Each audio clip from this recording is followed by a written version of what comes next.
السلام علیکم، میں ہوں آپ کے دوست ہبا اور آپ دیکھ رہے ہیں ہباز کارٹون۔ آج ہم پڑھیں گے چہارم کلمہ ترجمے کے ساتھ۔ بسم اللہ الرحمن الرحیم۔ چہارم کلمہ توحید۔ توحید معنی اکیلا، لا الہ الا اللہ وحدہ لا شریک لہ، لہ الملک و لہ الحمد یحیی و یمیت وہو حی لا یموت ابدا ابدا، ذو الجلال والاکرام، بیدہ الخیر وہو علی کل شیء قدیر۔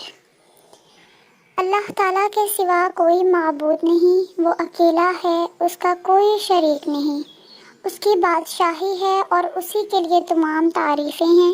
وہ زندہ کرتا ہے اور مارتا ہے اور ہمیشہ ہمیشہ کے لیے زندہ ہے جس کو موت نہیں۔